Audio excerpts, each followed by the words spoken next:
Today we're going to talk about how to never get cancer. Then I'm going to give you 30 scientifically proven tips. And the big problem with cancer is the conventional model of cancer, I believe, is not correct. Over 70 years of doing research on cancer, I'm talking trillions of dollars.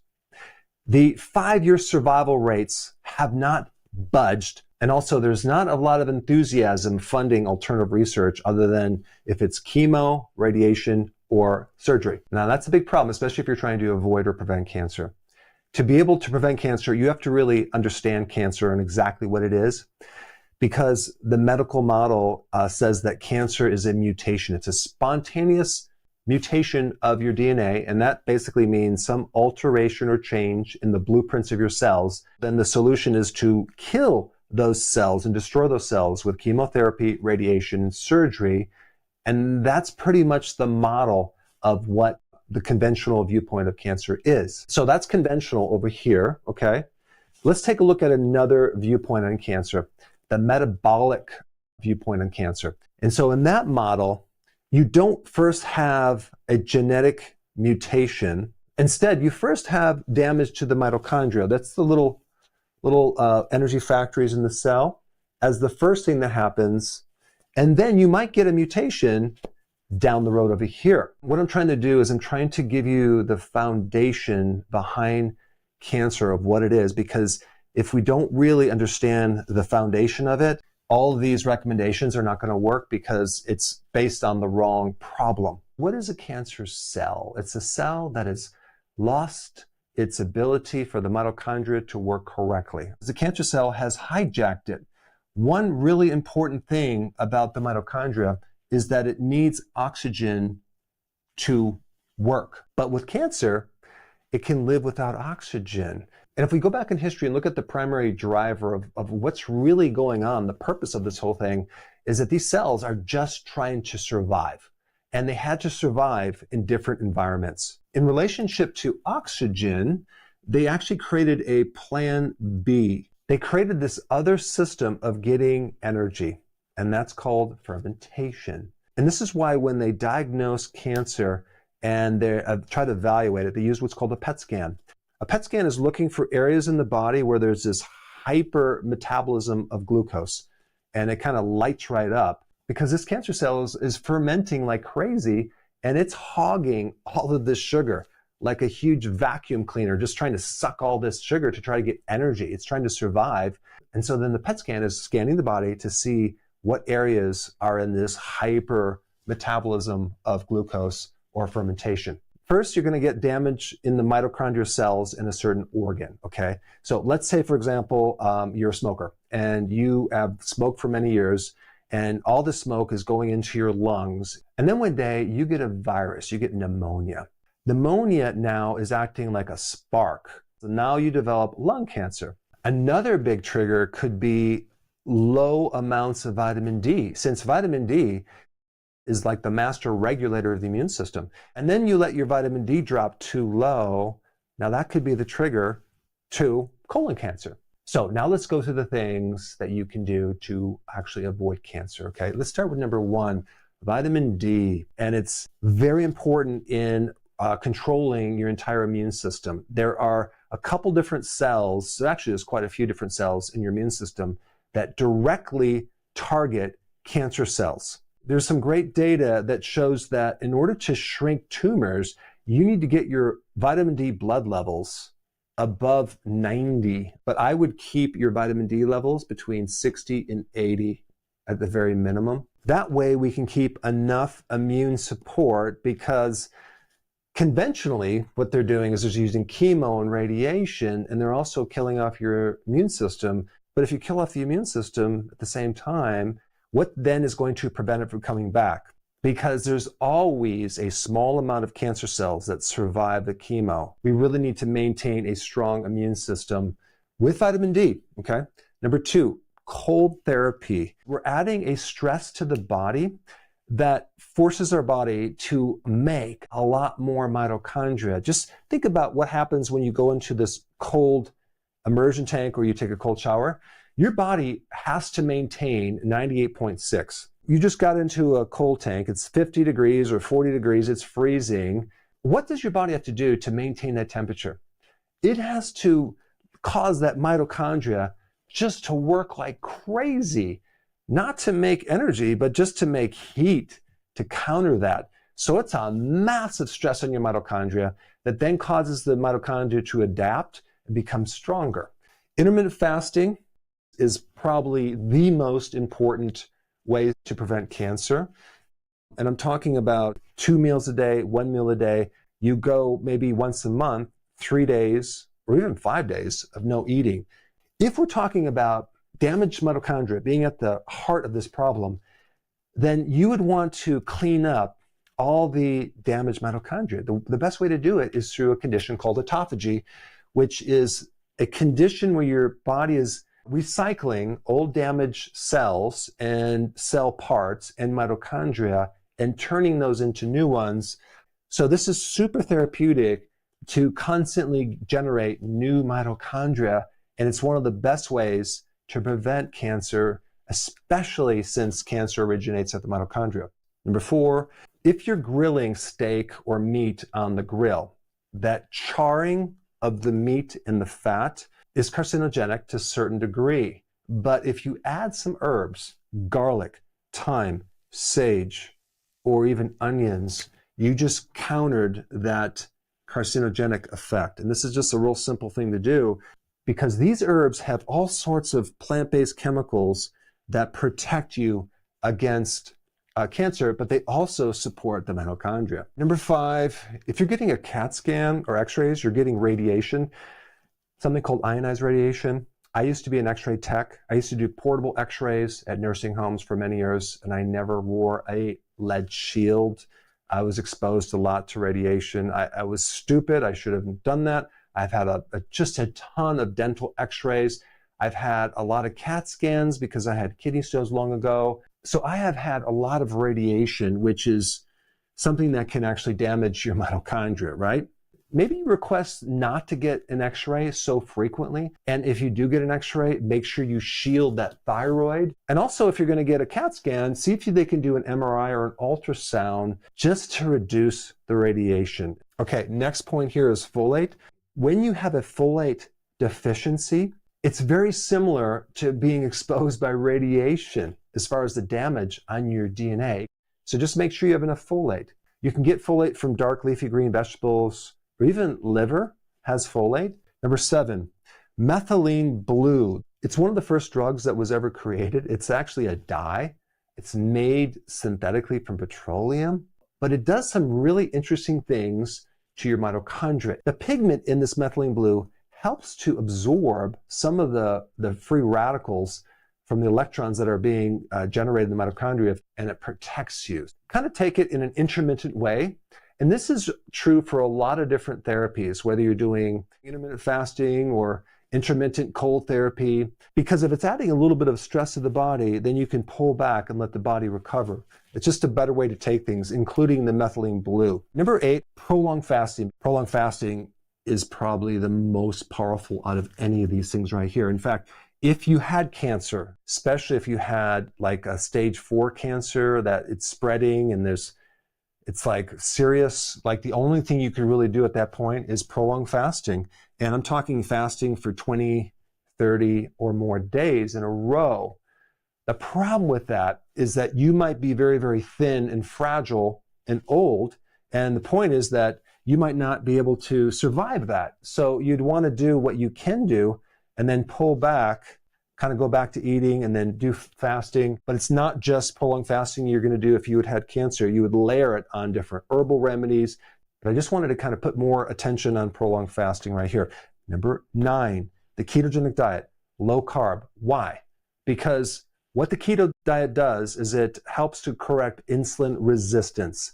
Insulin resistance is probably one of the biggest things that destroys the mitochondria. We're trying to make insulin more sensitive and stabilize the blood sugar so then the mitochondria can heal and you can run on ketones, which actually are very therapeutic to the mitochondria. Always do the healthy version of the ketogenic diet.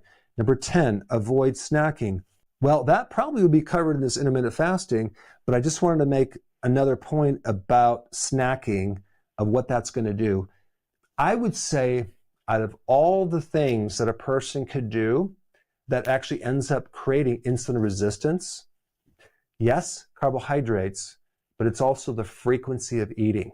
I think you should eat based on how much energy you really need.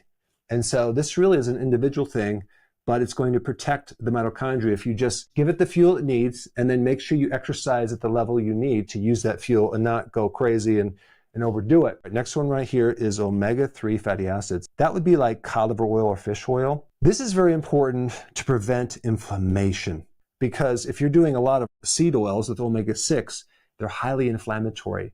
So you're just flooding the body with inflammation. And like I said before, cancer migrates into areas of inflammation. Number 12, sulforaphane. This is a compound that helps detoxification, getting rid of poisons in your liver. So sulforaphane is super powerful to do that. And you can get a lot of this from broccoli sprouts or even radishes or even cabbage. Any of the cruciferous vegetables will have this, but broccoli sprouts are at the top of the list. 13, iron. Cancer cells will use iron to multiply a lot faster. They like iron. And so if you're taking iron supplements, not good. If you're cooking in an iron skillet, not a good idea. You never want to take an iron supplement because too much iron creates a lot of inflammation in the liver and the joints, and we have a hard time getting rid of it.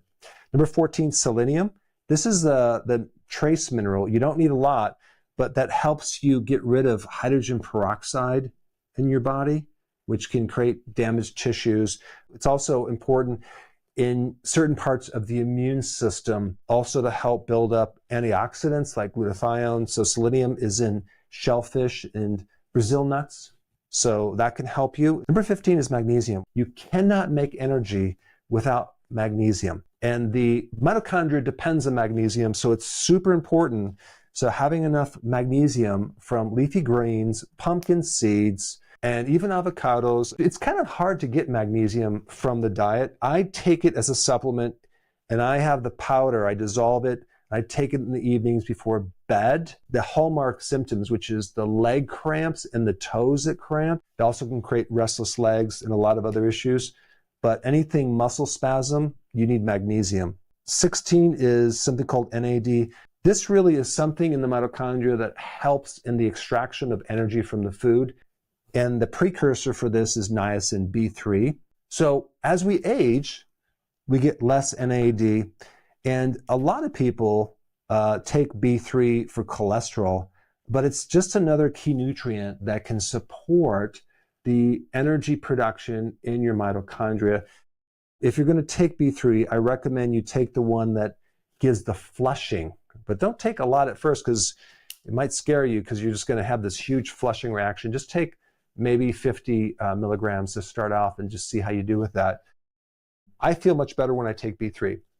Number 17, colostrum is one of the best things to do if your immune system is damaged from like a lot of antibiotics or prednisone.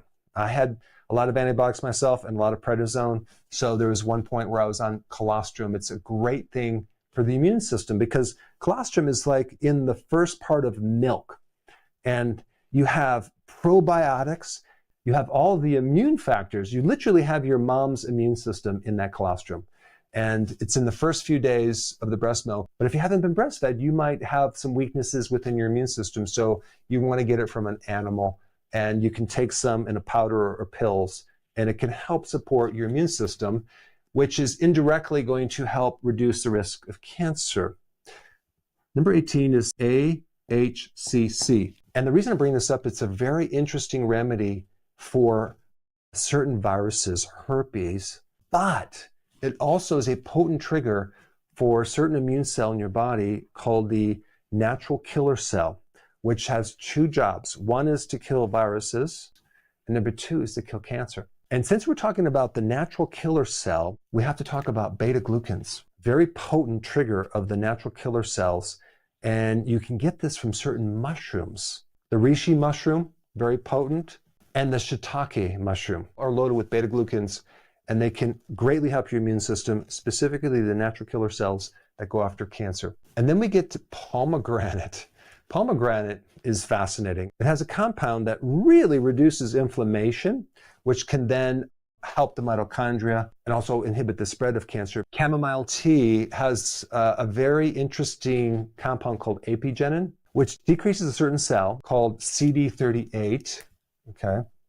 CD38, which helps preserve this NAD in your mitochondria, which is that thing that extracts energy from the cells. All you really need to know is chamomile tea is good for the mitochondria. Now, 22 is a water filter. This is really important since our water is so toxic. Out of all the things that you should probably invest in is some good water filter for drinking, the most important, and maybe in your shower, just because we're swimming in a sea of toxicity, unfortunately.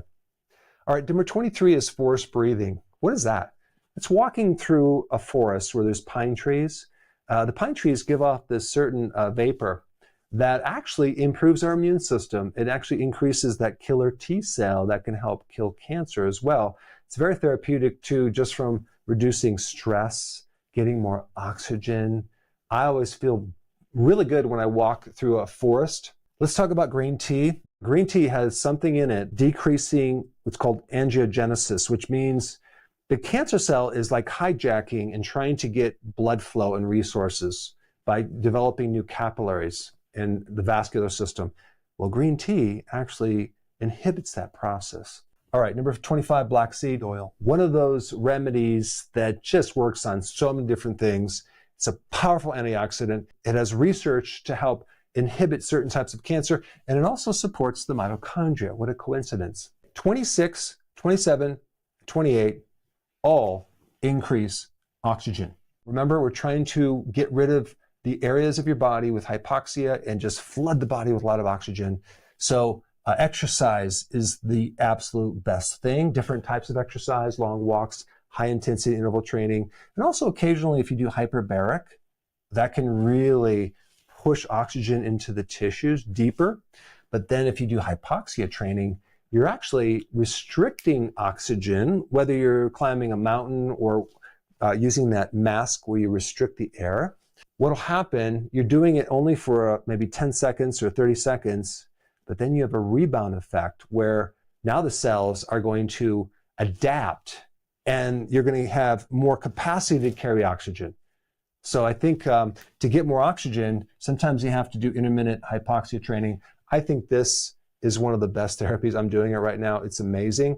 And you go to bed at night and you just like, your whole body is just relaxed. And then EMF, electromagnetic fields. If you're close to a Wi-Fi or a router or your computer, it's going to create a problem because EMF causes calcium to build up in the mitochondria and it destroys it. It's kind of like invisible tobacco. It's one of those things that's creating toxicity, but we don't see it, so it's not really on our radar. And number 30, avoid refined sugar and starches. That's probably at the top of the list as far as things that damage your mitochondria right here.